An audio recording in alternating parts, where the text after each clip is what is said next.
Welcome to the Weekly Juice Podcast, where we discuss all things real estate, personal finance, investing, entrepreneurship, and the many ways to achieve financial independence.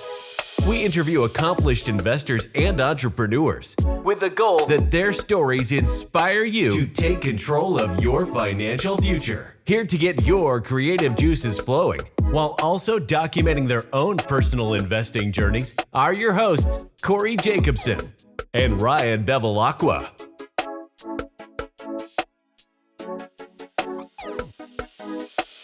Welcome back to the Weekly Juice. As always, it's your boys Ryan and Corey here with another episode. Today we had on special guest Danny Rusteen. Danny is an Airbnb investor, but also a super host. And one of his claims to fame is he thinks he is, and I'm not saying only thinks he is, he's got a lot to back it up, one of the best in the biz at helping people optimize their Airbnbs. And not only specifically on Airbnb, but they can take that knowledge and implement it across the other OTAs. But he's really good at he's a former employee of Airbnb, so he knows how the algorithm works. He knows what they're looking for and how to get people higher ROI, higher levels of stay. What do you want to call better reviews, really, too. Better reviews. It goes down from we'll start the listing from like the title to the description to the amenities, and he has a way of making it concise and saying, hey, what to add, what to remove. Here's the story that your photos should share. Get professional photography, obviously. But there's a lot of things in between. We went through at a pretty top level throughout the episode. I will say if you go to optimizemyairbnb.com and his YouTube, you'll get a lot more in the weeds out of it. And he also has a really cool Airbnb in Medellin, Colombia. And that's what Corey and I saw that we were hooked on it. You're like, no, I spelled it right. Yeah.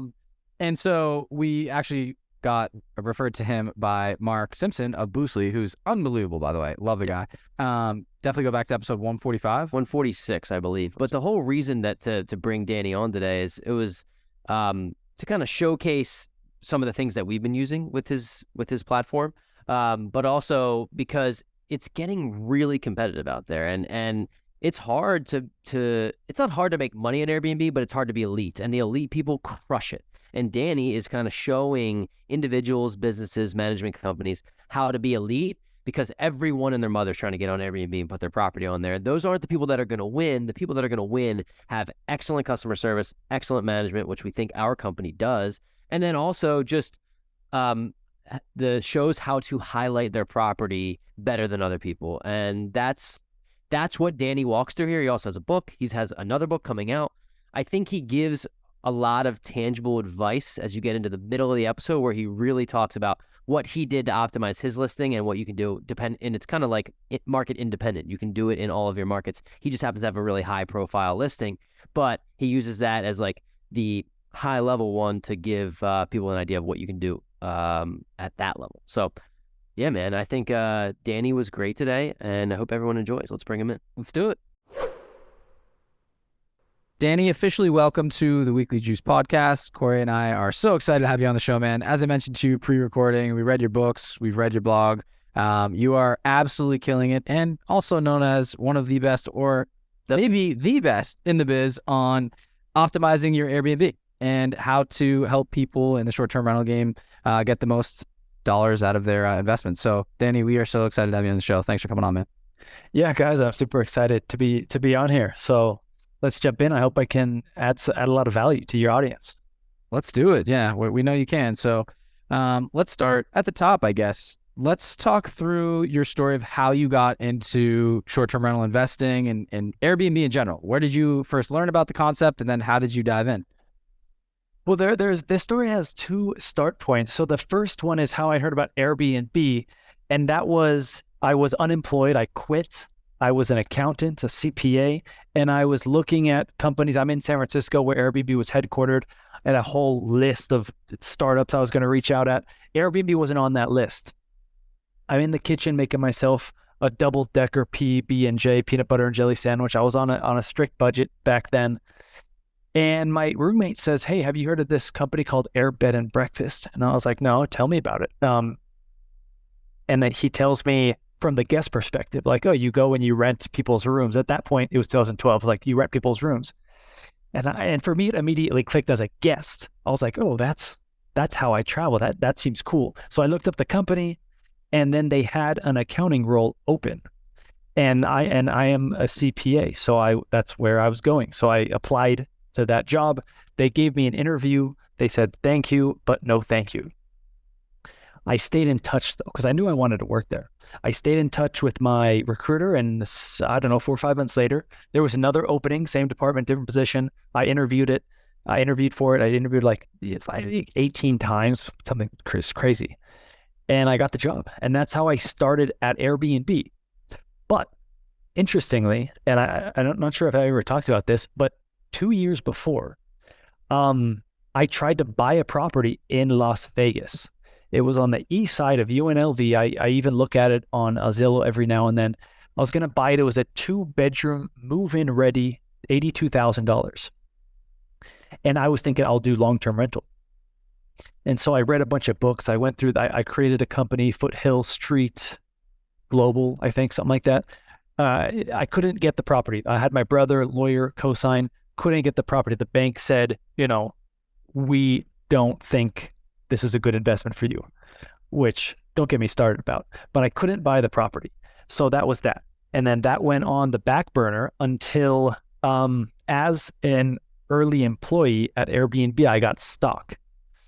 And so when they went public in 2020, and you know what, a side note, I want to brag a little bit. I wrote a blog post in 2019, and Airbnb was valued at that time at $45 billion.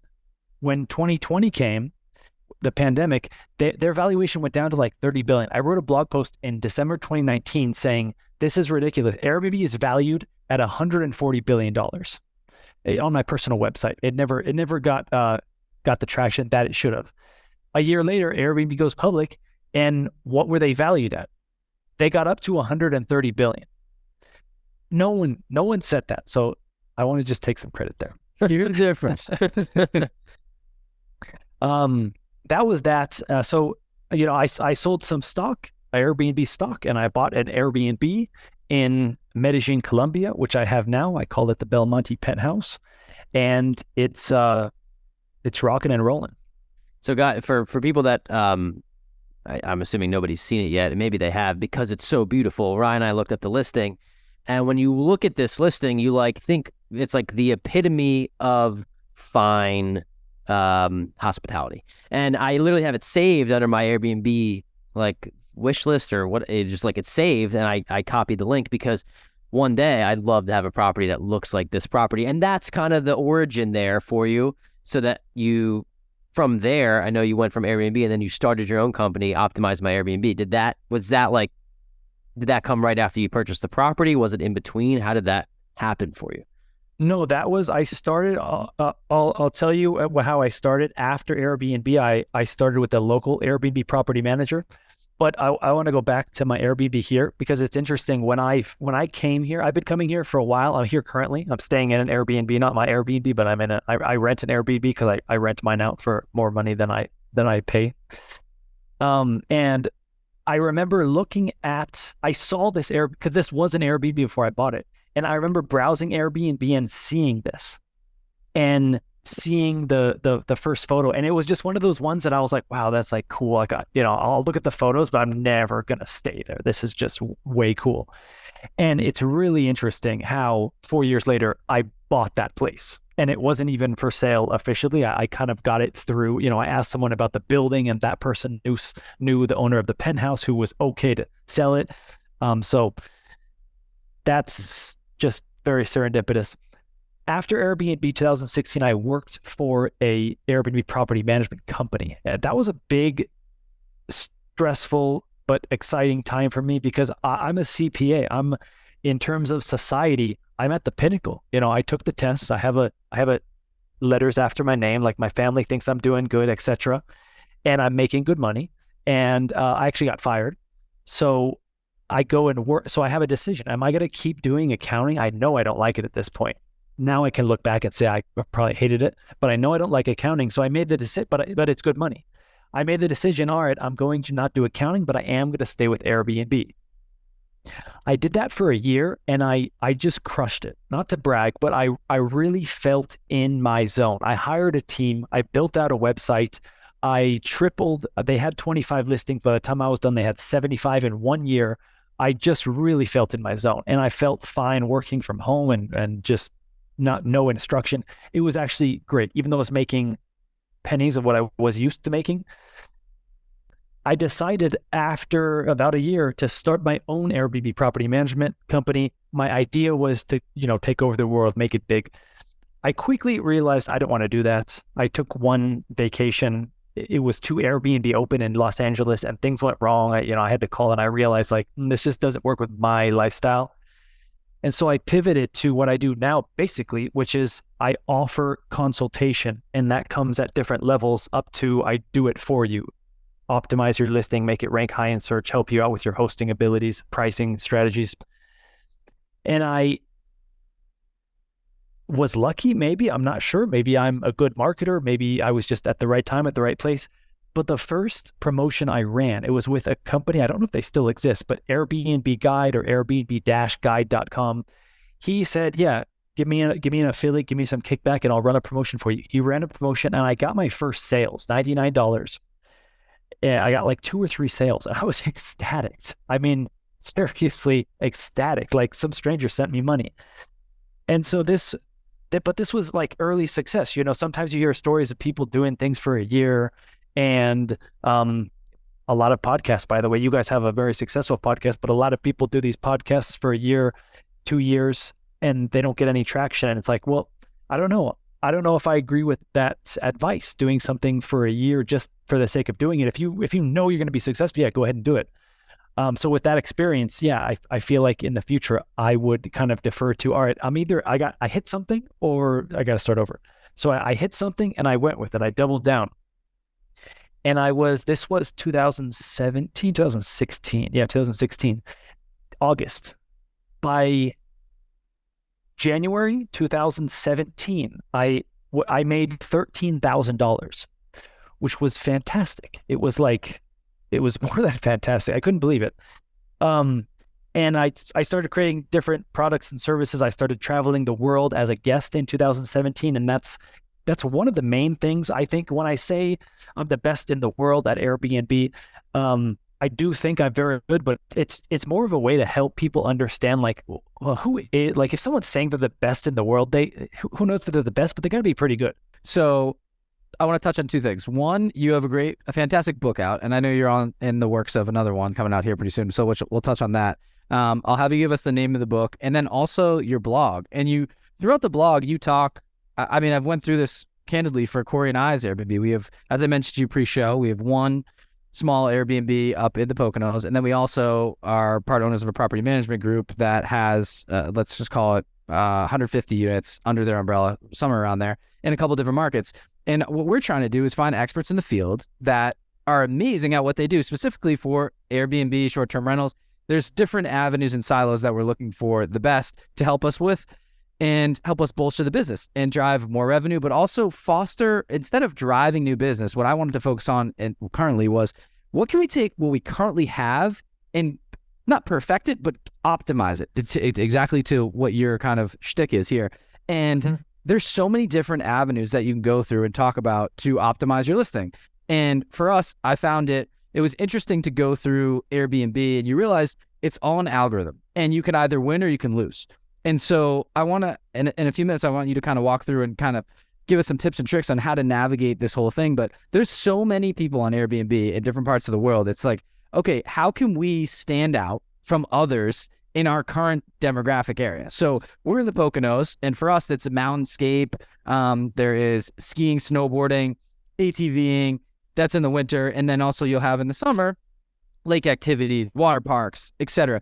And so we're seeing a lot of different trends going on with the listings, but I came across a few and traveled onto your website, and as I saw your Belmonte penthouse, and I said, oh my God, this thing is amazing. And it was short and sweet, everything from the description to the carousel of your photos. You were telling a story all the way through it. Then you have little emojis or symbols that you're using instead of long form verbiage. And there's just touching on a few things, right? You can even go to the custom floor plan you have that's custom painted. You have a picture of a review that no one puts in there. And then you also have a map of the local area that's done professionally, where it's almost like a a bird's eye view into the town, and it has 5 points of reference that you recommend people go to. So you're encapsulating a lot of different things where people go to that listing. They're like, wow, I got to stay with this person.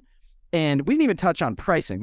So I just gave you a ton of different things, but if you could give us some of your learnings from working at Airbnb and eventually going out into your own to become one of the best in the world at optimizing your listings. Like, what can people that have businesses like this or are looking to get into business, like, what can they do to set themselves apart and optimize their own listings? Mm-hmm. I like the question. I think it's not asked enough. I think at this point in the stage, there's a lot of people who are doubling down on getting more properties and running a business, which there's nothing wrong with that. But I feel like the hospitality part, it's people focus less on how do I create great hospitality. It's more like, how do I get another room and like ROI, what's the minimum I could do to get, good enough reviews, and how many do I if you're a property management company, how many do I onboard? I'm onboarding 7 a week, 2 are falling off. That's good.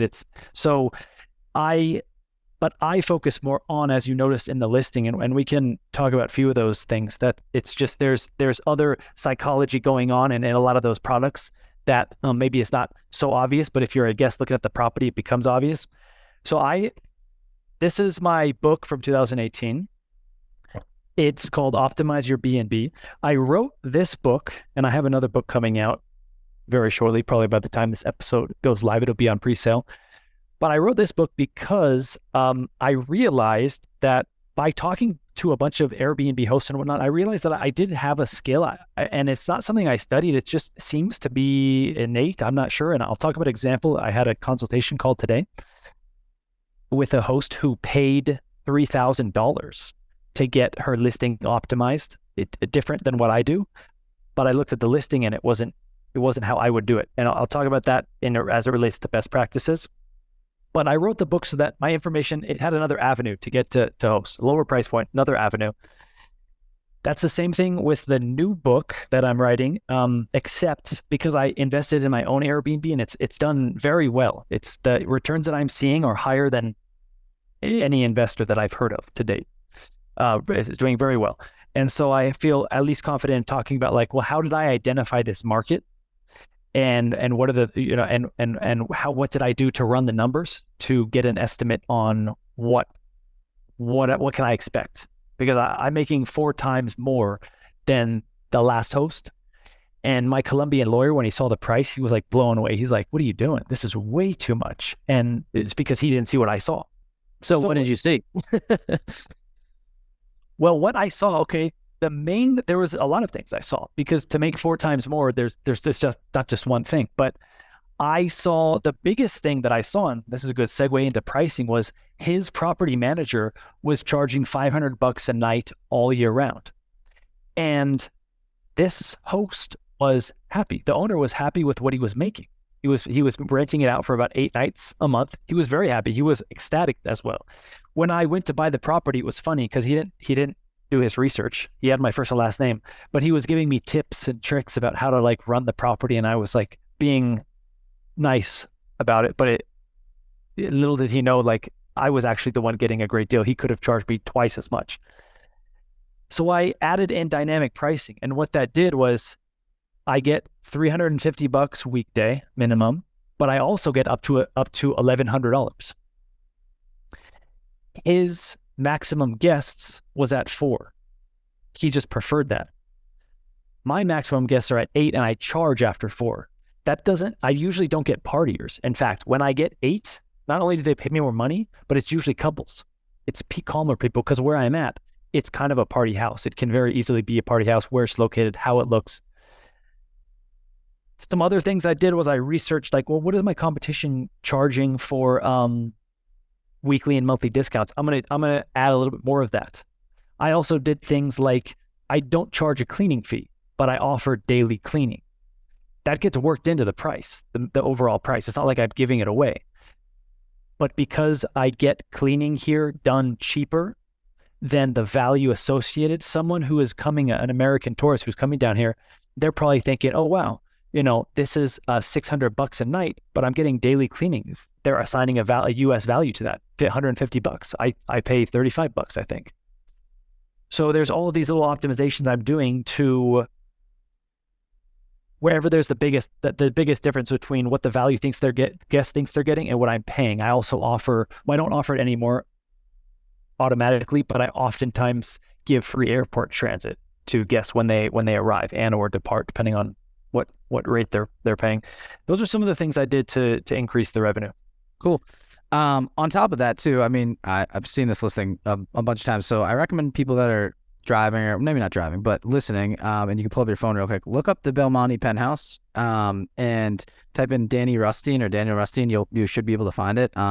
And the photos are unbelievable. You have this aesthetically pleasing like grass wall where it's almost like a jungle wall with a lot of like big brown undertones of wood throughout the place. And then I love the little like chase chair you have overlooking the backyard. And the tub's incredible. But I also want to say like the amenities you add to this, it feels top shelf. So the fully stocked fridge, I believe they have to pay for that, but like it feels like when you go to a hotel and you have the full stocked fridge, where Airbnbs don't really offer that, and have those little nice tweaks where you almost feel like you're at a boutique hotel, which is like a B&B. So for me, I walk in there and I'm like, wow, like this feels like they're taking care of me. It's not some guy's house that he just flipped and put on the secondary market to rent for hire, because everyone knows what Airbnb is these days.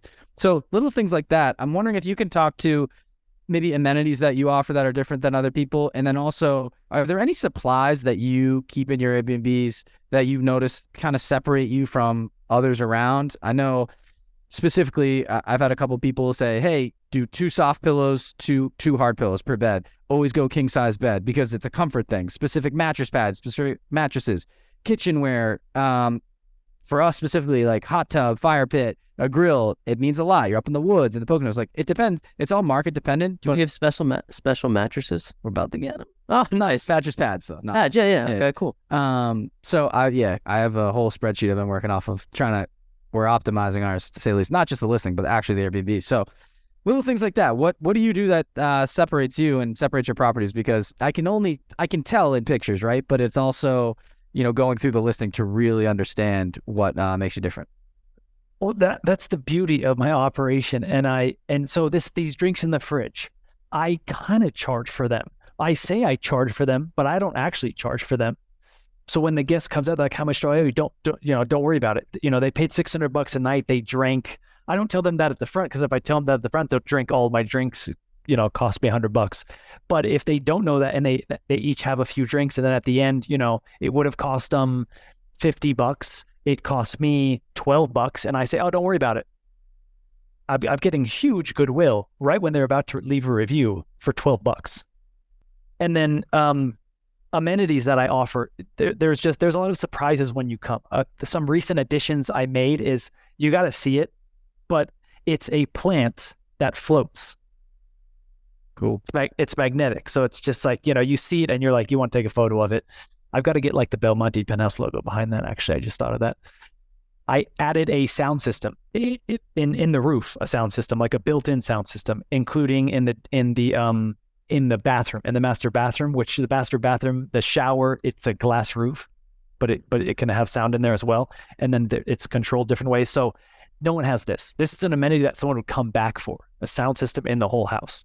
And I know my FPG, I call them, future potential guests, they're coming to have a good time, to enjoy the nightlife and the dining and to party a little bit. So this is an amenity that they're really going to appreciate, more so than, a Bluetooth speaker. I have the most recent addition I added is a hand massager. I just bought a hand massager on Amazon. You just put it in. It honestly doesn't feel that good, unfortunately. But I felt the value given was higher than the cost. And another thing that I think is undervalued, by the way, that the 2 soft and 2 hard pillows, that's something I recommend for sure. You need the sleeping experience is huge. 1 soft pillow for people who prefer it, or for people who sleep on their stomach. 1 hard pillow for people who sleep on their side or just simply prefer it. There's something called the perfect pillow. I don't personally have experience with it, but it allows you to, make the pillow bigger or smaller, depending on, it has good reviews on Amazon. Cool. So this is great stuff. And I'm curious, because your market so well in Colombia, I'm wondering if you could maybe give some more. Oh, that's what I was going to say. Yeah, I forgot, but I wanted to add one more thing.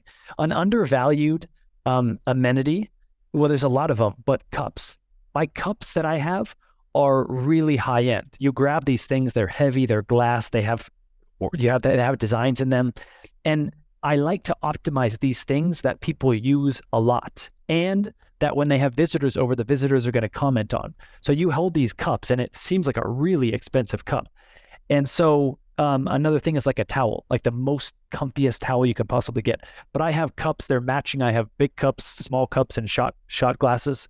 And I tell them they aren't expensive, but they're also not cheap. So I tell them upon check-in, I do a live check-in. I have my concierge say, "Hey guys, just so you know, if you break the big ones, it costs this one, this," because in the past, I've had someone break some glasses and they're like, "Oh, I don't want to pay for that," and it's like, yeah, and I'm not gonna like charge you for it because it's just not worth it. But at the same time, every other reservation breaks one.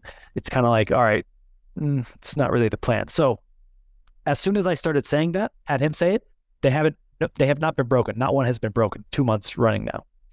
So let me ask you this.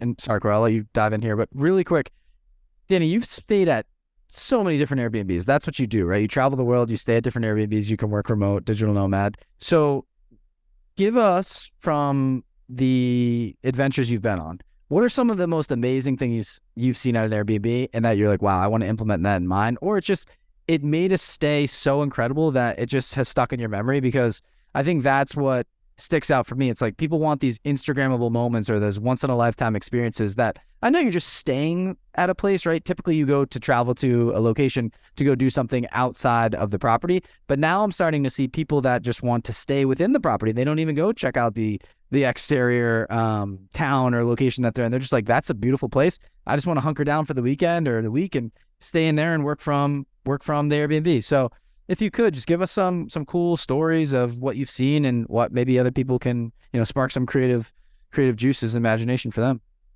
Yeah, some low-hanging fruit. I think a lot of it goes back to hospitality. Which is not easy. It's hard, actually. But that it's a competitive advantage. When I was in Saigon, Vietnam, there was a holiday, and the host reached out to me in advance, explained to me what the holiday was, what I can expect, and gave me some kind of thing. I forget what it was. This was many years ago now. And I just remember thinking like, wow, how great, because I've been traveling for a while. I live in Airbnbs, monthly Airbnbs, more than 2,000 nights. I'm in one here in Medellin. I've stayed in more than 100 cities. Been doing that since 2017. And this had an effect on me for sure, because there's been times where I go out on a Monday and there's no one out there. And I'm like, oh, it must be a holiday or something. The gym's closed or whatever. The supermarket closed at 2 p.m. early. I thought that had an impact on me. There's also been some bad experiences. Should I cover the only time I ever left a 2-star review? Yeah. Yeah, we'd love to hear it for what not to do as a host. Yeah, that was in Rio de Janeiro, Brazil. I stayed there, and you know what? I asked for a discount, and this host gave me a discount. It was like a 30% discount. This host gave me a discount like right away, which at the time I was like, oh, great, I'm getting a great deal. But the host knows what they're doing. They're giving discounts because it's not worth what they were charging. And so there was basically nothing was taken into consideration here. There's so many mistakes. Okay, so the first one, the big one, was the bedroom was next to where people would smoke. And the walls were thin, and there was a light there, and the curtain inside wasn't a blackout curtain. So and the walls were thin. You could hear the street as if it was like in the room. And so I did notice this before this comment, or maybe after, I can't remember. And the host responded to that negative comment, which is a strategy in and of itself. And she said, like, what did she say? I actually document it in the book because it's such a beautiful example of what not to do in terms of responding to reviews. But she basically blamed the guest and said, like, oh, she said the windows are soundproof. But it was like the second or third review that said, like, hey, it's a noisy bedroom. So what not to do is, if a guest, I think it's beautiful that your guest will tell you what's wrong with your space. If a guest is telling you what's wrong with your space, fix it. The alternative is you rent out long-term, you make less money, and your guest doesn't tell you about the leaks, and you have a huge problem after 2 or 3 years when the guest moves out. It's beautiful that the guest is going to tell you right away what's wrong with your house and how you could fix it. The other thing that, just on a personal note, she did was I was sharing feedback with her, like, hey, this is wrong. I forget what it was, to be honest, what it was wrong. You can go to my YouTube and search probably 2-star and it'll come up. It's the only 2-star review I ever left. I've never left a 1-star review either. And she called Airbnb and she said, hey, this guest is contacting me too much. And Airbnb contacted me. And just like I said, on a personal level, I was like, this violates kind of like some of my core values as a human, which is like, a lot of people in the US, they have neighbors that they never meet or they hate. Like, go talk to your neighbor, try and resolve with your neighbor, keep the communication open. So for her to do that, I was like, wow, that's crazy. So yeah, foster feedback is the lesson there. You want to keep the feedback open from your guest. And if they give you feedback, let them know, hey, I appreciate you telling me that, because a lot of guests don't want to give feedback, even if they caused it. I accidentally, I don't know how, but I accidentally cracked the blender here. And then I also accidentally kind of ripped off the door knob here. But this host has been very much working out, bro. The gym is right in front of me here. And with this Airbnb, I realized for the rest of my life, I'm going to live next to a gym, a supermarket, or, if I had to work, I'll have to always live next to one thing that I'm going to often. It's makes the day so much more efficient.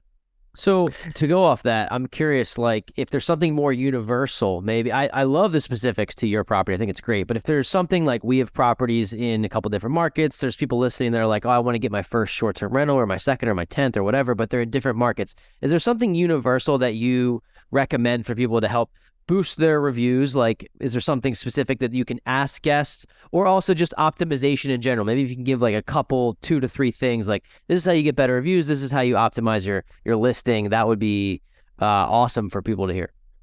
All right, I have a rental commandments. If your listeners wanted a more full answer after this, they can go and search on my website, rental commandments, vacation rental commandments. But in general, think of it like this. The guest is paying you money. Whatever that amount is, it doesn't matter. $50, $5,000. What are they getting in return? That's what they want to see. I'm speaking as a guest now. I go on your listing. There's way too many listings. There's not enough search filters. I don't know who to choose. No one knows what they're doing. The hosts, they all kind of look the same. All right, so I'm kind of random, I'm doing the best I can. I'm opening up listings, and then I get on listings. It's called P3, where you're on the actual listing page on Airbnb, where you can make the reservation. And again, they all have block text. I want to know, what am I getting? I'm paying you this money. What am I getting? How fast is your Wi-Fi? Is it a king bed? Do you have soft and firm pillows? Do you have office space? Are you pet friendly? Do you have any amenities? Everything that I'm getting in exchange for my money. That's what I want to know quickly. Don't be cute about it. Don't tell a story. I'm not here to read a novel. Bullet point it out. What am I getting for my money? And that goes with everything, titles as well.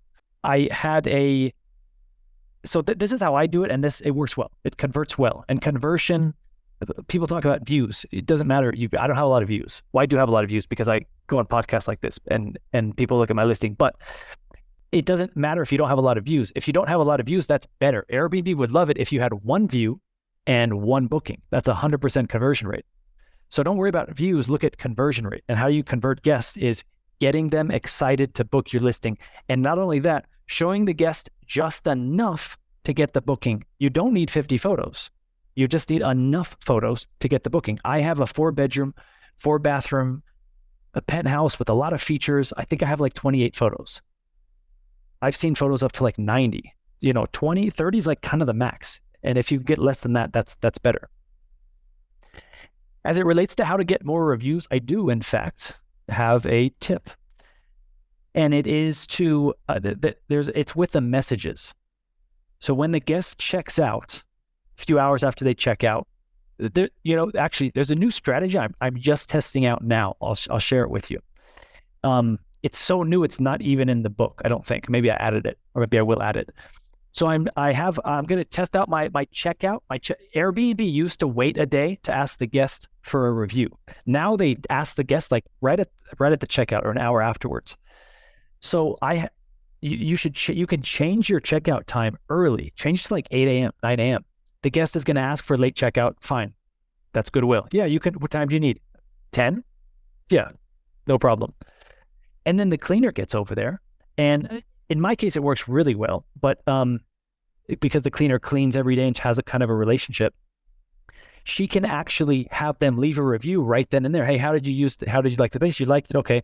And while they're waiting for their ride to the airport, she can say, hey, reviews really help us out if you don't mind. And the guests are always like, yeah, sure. Because she cooks them breakfast as well. She refills the hot tub. And so that increases, the theory is that will increase, she'll just ask them right there. She won't pressure. She'll just make the mention. I think Airbnb allows you right now to leave the review, whether they're on the way to the airport. That's a new theory. The one that's tried and tested is sending the guest a message few hours after checkout saying, hey, thanks for leaving the place in good shape. I'm going to give you a 5-star review and number 5. Because a lot of guests, they check out and they don't actually know. What if something went wrong? What if they cracked the blender and messed up the door handle? I'm going to pay for it, but like, is the host going to leave me a 5-star review? I don't want to leave them a 5-star review. I don't know if they're going to leave me a 5-star review. So tell the guest, hey, I'm going to leave you a 5-star review. We're good. You threw up in my bed. You pissed all over the bathroom, but we're good. You're getting a 5-star review. Whatever it may be, just let them know you're leaving a 5-star review. And then I also send, a few days after check-in, I send what amounts to a review reminder without asking for a review. I send a friends and family discount, which says, hey, you were such a great guest. I want to extend you a friends and family discount. Anyone you know, I offer $200. But usually it's like 1%. But because my nightly rate is high, if you have a high nightly rate, you probably just want to offer like a fixed dollar amount because $200 sounds like a lot. Have them mention your name and I'll give them $200 off. And that kind of acts as a review reminder because I notice a lot of people who don't leave reviews. They oftentimes don't leave reviews because they didn't feel like they had a 5-star experience, but they also don't want to leave you a 4-star review because they kind of know how the game works. I like that. Yeah, I'm curious what you think about some of the things that have been happening with kind of guests holding host hostage. And I can give you an example. One of our properties, I'm not sure if it was ours or just one of the ones that we manage. The hot tub wasn't working for a couple hours. We got somebody out. It was either that or the heat. The hot tub or the heat wasn't working for a couple hours. We had somebody out and fix it. And the guest kind of was like, oh, this ruined my experience. They were there for 4 days. They were going to spend $800. And they said, I want an entire refund. And as the host, you're in a predicament where if you don't, you are going to potentially get a bad review, which screws you in the algorithm. And then if you do, you just lose money. So there's kind of a lose-lose there. What do you recommend if something like that happens? And that's probably why the direct bookings are really important too, but I'm curious what your thoughts are. All right. In my new book, which is nameless at this point, I just finished it. I'm thinking of, do you want to hear the name I'm thinking of? Yeah. This thing, man. Workshop it. Tell me I have a few ideas, but tell me your honest thoughts.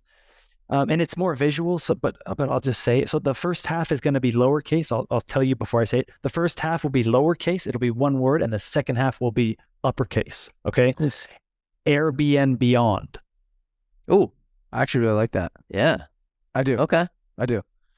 So are you basically going to take people through the process of working through Airbnb, how to optimize there, and then beyond, and then you go into the hospitality and give tips and tricks on that? That's how I'm reading it right now.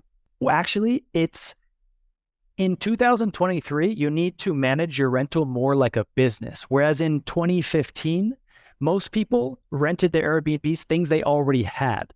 In 2023, we're going out specifically for Airbnbs. So we need to start addressing more of the process from the beginning. And also, Airbnb does a great job of marketing where everything is in-house. Communication is in-house, guest data is in-house. Use Airbnb's insurance, use Airbnb's dynamic pricing, all of this stuff. But running your rental more like a business now, there's, if you don't get the guest information, Well, let's say if you do get the guest information, which is some things I talk about, when you go to sell your property in 2 or 3 or 4 years, having a list of 1,000 emails of guests who stayed with you and an Instagram account of 10,000 users and a website of 1,500 visits, that has tangible real world value. Someone will pay for that. And so that's kind of what the book is about. We're still, instead of Airbnb is everything, we're transitioning to Airbnb is now a tool. We're using Airbnb. We're creating ourselves an online presence. We're making ourselves a more legitimate business, whether we have one listing or 100. Got it. So it's Airbnb Beyond, and you already forgot it. Stop. It's out. It's already in the trash. I really do. No, because I was thinking like you're talking about a business, so I was like Airbnb business. You know what I mean, or something like I don't know. I like Airbnb Beyond. I mean, I think that the way you explained what it's about kind of makes sense for that. But I kind of want to go back to the question about the guest holding you hostage. Is there? Oh yeah. Is there a tactic here? Yeah, there is a tactic. And in this book, I go into, and by the way, you could just search my name, Rusteen, Danny Rusteen, Optimize, and the book will come up. Both books will come up. But I have a chapter. I have kind of 2 chapters. The first chapter is, well, how do I avoid a negative review? And it's not like, fix the hot tub. There's other things you can do to avoid the negative review in the first place. But when you get a negative review, and I have gotten 2 negative reviews on Belmonte Penthouse, if you notice, it's a 5.0. I've had them removed. And so I have a strategy to get them removed. It doesn't work always, but I've had at least a dozen negative reviews removed over the years. And to give maybe one big point is an Airbnb agent can remove a review for any reason. It doesn't have to fit with the policy. Now, with that said, you should always be nice to the agent, very nice to the agent. And also, you're going to have to train the agent on their own policy. And agents apply the policy as they wish. The policy isn't if X, then Y. It's kind of open. So understand that you have to be very nice. It's going to be, and I say that because it's going to be frustrating because you're going to be dealing with someone who's like, wait, like you work at Airbnb, you don't know like the policy? No, they don't. They don't know the policy. You're going to have to teach them the policy. And then what you need to do is I cover various points in the book of the most common ways you can get it removed.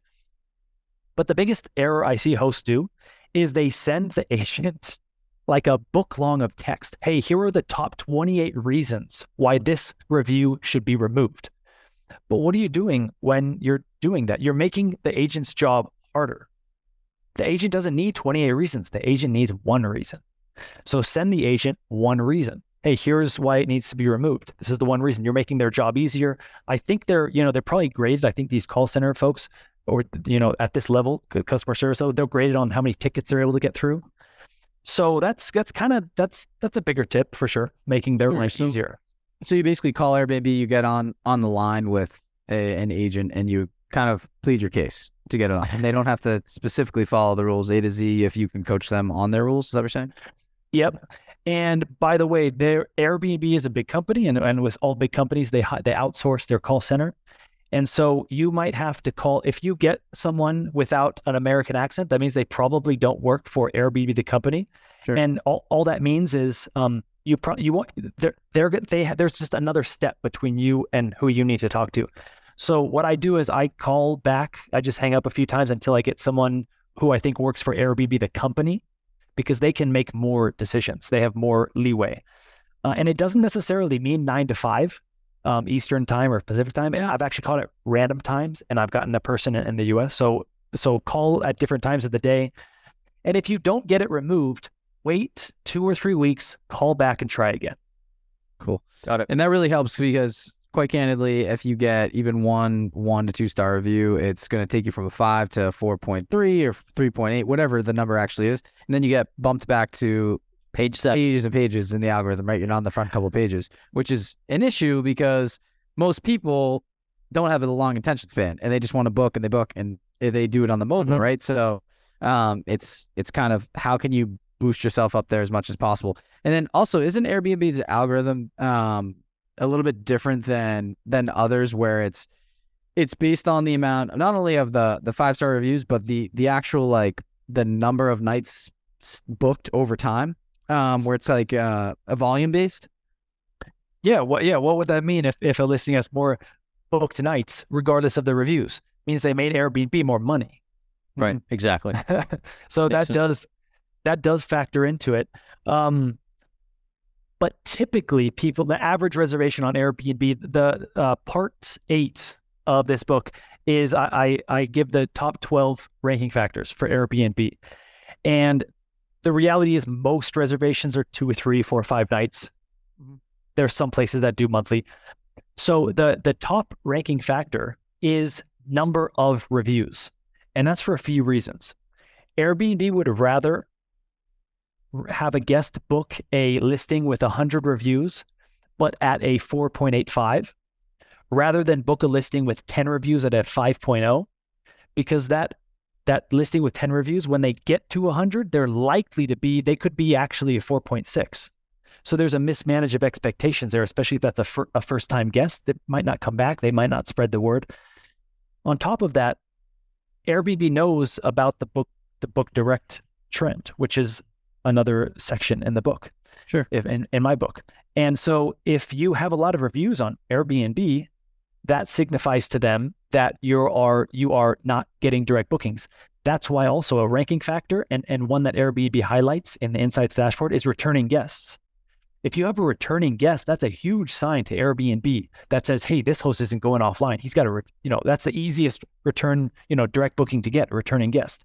So I would encourage hosts to, even if it is a returning guest, have them book. It's not ideal for you. I do this as a guest. If I book offline, I say, hey, but I want to book the last night on the calendar just so I remember. But what I'm really doing as a guest is I have, I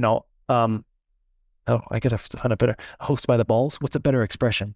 That's good. I think they get it. I got the host by the balls because I have until 14 days after checkout just for one night. So sure. As a host, you want to kind of avoid that, but at the same time, if it's just a 1 or 2 night, mine is a month-long reservation, but if it's just a 1 or 2 night reservation, think about getting that extra, basically guaranteed 5-star review.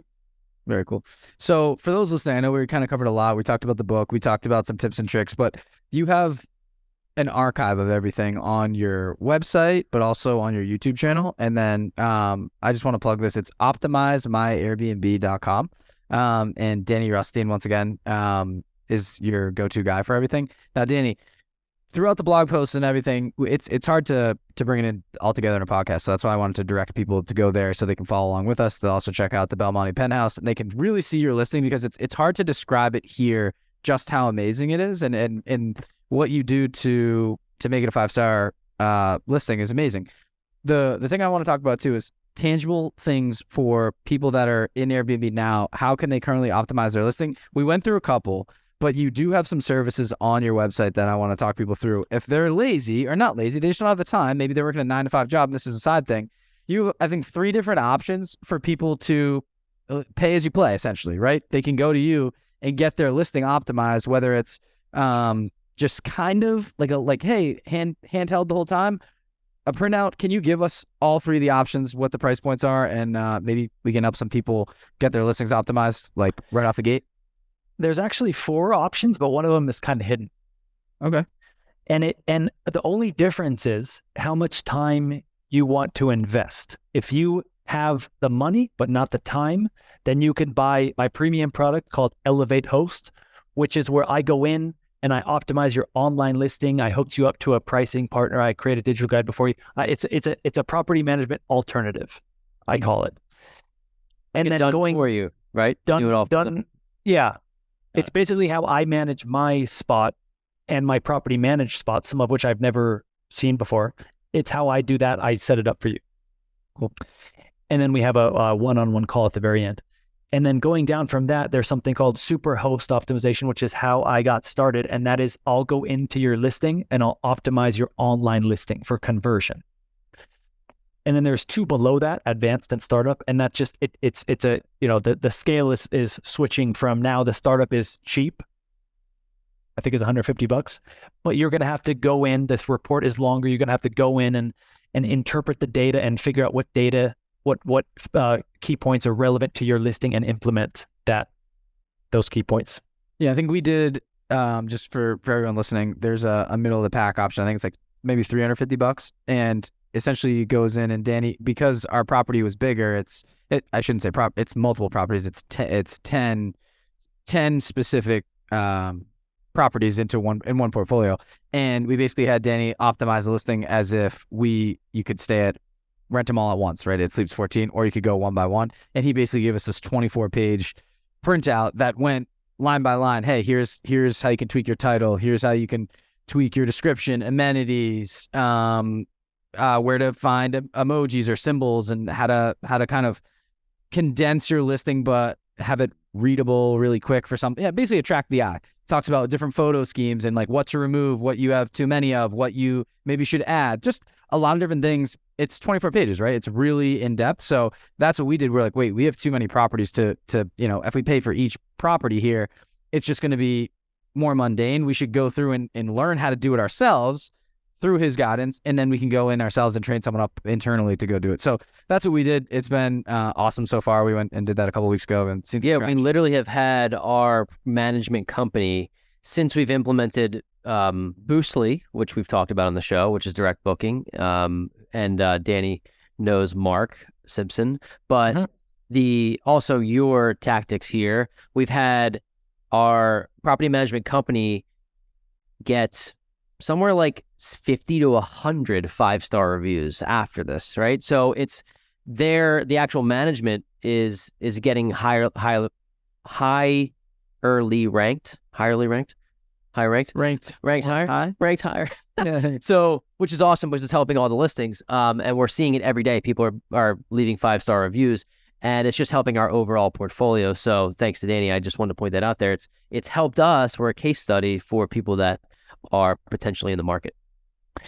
You guys bought Advanced Host, which is the middle option, and it's where I go in and I look at your listing as a guest would. I don't have access to the backend. I'm not changing anything, but I am giving you a title suggestion, a summary text suggestion, and I tell you what photos to delete and the order of the first 5 or 6 photos.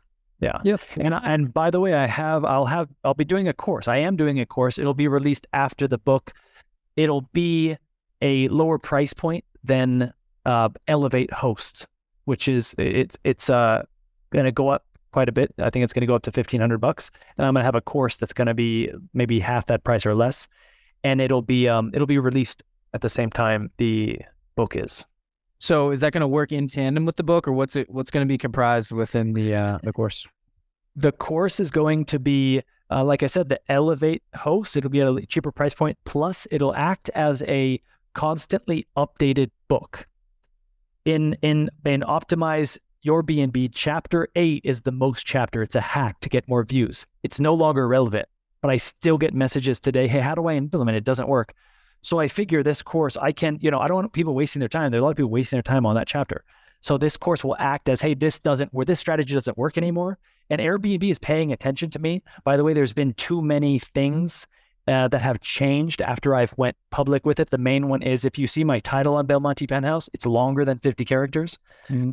And then they changed that right away, right afterwards, which is really unfortunate. And then I'm also going to, in the course, I'm going to talk more about like markets, analyze markets. This is also a kind of a hot topic. Yeah, they don't want the inside man giving all the secrets away. Trading. So I get it. They're watching you. Well, I think that we can transition towards the end of the show. We have a couple smaller segments to go through. Yeah, I mean, I think we could just go to, I know we've run a little long for you. We're just going to go to the last drop. So the last segment of our show, knowing what you know now, Danny, you've built a really cool business. You have a great niche. It's working. We're a testimony to that. Our testament to that. We've used your product. Knowing what you know now, whether it's about that or Airbnb in general, what would you go back and tell, let's say, your 18-year-old self if you had a chance to talk to him? What advice would you give him, knowing what Danny knows in 2023? I would say that whatever it is that you're doing, if you don't feel that you can be near the top of whatever that is, whether it's basketball or a career, then unless it's giving you a lot of joy, then you're not on the right path. I'm more speaking to like careers. I played basketball. That's why I said that. And I really liked it, but I knew I was a 5'11" white guy, and probably my NBA aspirations were limited. Yeah, man, I'm right there with you, right there. Yeah. It's one of the reasons why I love Medellin is they have a rather competitive basketball league here. So I go in on Saturdays and hoop it up a little bit for some cardio. So I would say if whatever you're doing, and this goes back to me in accounting, I knew I wasn't a great accountant, and I knew I had no aspirations to be a good accountant. I was never going to be the best accountant, but so I was on the wrong path. That was the trigger for me back then. Now I know, and it's the trigger for me going forward. Because if you're not the best, you're going to lead an average life. If you are one of the best, doors are open. Life is a lot more fun when you're towards the top. I think that's great advice. Is there anything that you can, just as a part two to that before we get you out of here, is there anything that you can do to recognize whether or not you feel like you're elite or one of the best at something? Because it's just an interesting thing to recognize. And maybe if it feels good or if it feels like you love it, is that part of it too? Like, what do you think it gives you that edge that you can feel? I can give you how, through my own experience, when I was an accountant working at accounting, I would be in the room with other people, and I just knew the feel of me doing the work. I had no passion. I wasn't interested. Me looking around and seeing myself, okay, what do I need to do to be the best? I knew that, it was just a combination. I don't like doing the work. I don't want to do the work. I don't want to be the senior managers. I don't want to be them. When I get older, I don't want to be them. And then what I'm doing now is I feel super confident. Like, people don't typically come on to podcasts and speak like this without notes or anything. You didn't tell me the questions in advance. They don't do that unless they're pretty confident about what they know. And so I don't know where that exactly comes from, but it's some kind of a feeling. I feel that I know what I'm doing. I feel like I'm giving good advice. And in this moment, I'm living it. I'm living as a guest. I got the property. I'm doing property management. Yeah, it makes sense. I mean, part of it is reps too. Like, that's where I think getting better at something really is sometimes as simple as the amount of reps that you do, but intentional reps. And I mean that, like, if you want to talk about basketball, the analogy, I talked about our players. Like, if you're not going to do something at 98% or 100%, 100% is a hard thing to say because you get burnout. But if you're not going to do something game-like, if you're not going to come off a screen and turn the corner like it's a game, you might as well just sit down. Like, it doesn't help you in any way, because if you can't react and play as hard as you can when it really matters, then you're going to carry over that 75% speed or that 50% effort into the game, and you're going to get crushed by the high-level competition. So part of it is reps. Like, doing what you do, in my opinion, is like, you've done it so many times, you've done it for a number of years, you inevitably get better at the people that aren't doing it at all, right? Or are doing it with less intention. So I take that into everything that we do, is like, if you're doing it with intention, you're just going to move up the totem pole. You may not be standing on Mount Everest as the best in the world, but we don't need to be the best in the world to be really successful. So you kind of sprung some thoughts. I just want to share that there. I think a lot of it is repetition and intentional repetition. But yeah, so Danny, thanks so much for coming on the show. I think our listeners have definitely learned a lot. I know we've used your product before. It's amazing. If people want to learn more about you, we mentioned your book, your one that you have coming out, but what's the best way for people to get in touch with you if they want to learn more on network? Yeah, it's all at the same brand name, Optimize. My Airbnb, YouTube, Instagram. I've got the website. I'm launching a new website actually as well. Come out maybe a month or so. But anywhere you find, I just started on Twitter as well. There's a good community of hosts, by the way, of hosts doing it and sharing their advice.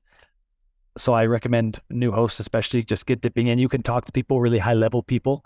And I'm not even referring to myself. I'm referring to people like, who are more active on Twitter, doing things, posting about it, and they will respond to you. I just had a conversation with some dude who added some kind of a golf simulator into his like super expensive, Airbnb. And I was asking about, like, did you put an ROI calculation on that, or was that just like part of your brand? And he was like, no, everything we add is for ROI. And I was like, I'd love to like see that calculation. Yeah, that's a very good point. I mean, we're adding stuff right now. We literally I'm actually going up to stay at our property just to get a little guest experience. But we just spent some money going into it. And I don't think we have the ROI calculator. It's kind of a feel, but it's a good thing because we know we're starting to learn more about what guests want. But so the best way for people to get in touch with you, Twitter, you say Twitter, Instagram, is that the best way? Twitter, Instagram, yeah, anywhere. I make it easy. I'm not running a big company here, so I'm the one on Instagram, on the website, email form, wherever you find me. Comments, give me some comments on YouTube. I need more comments, and I respond to them as well. Cool. All right, Danny. Well, thanks so much for coming on the show. We had a blast, and we look forward to staying in touch. Yep, and I look forward to coming back in a year. Love it. Hell yeah. Thanks for tuning in this week to the Weekly Juice Podcast. If you liked what you heard, please leave us a 5-star review on Apple Podcasts, subscribe, and share with friends. The more ratings we get, the more ears we'll get on our show, and in turn, we'll be able to provide you with more high-quality guests. You can also find us on Instagram at Weekly Juice Pod, where we post daily tips and tricks and document our own journey towards financial freedom. Make sure to tune in every Wednesday to get your weekly juice.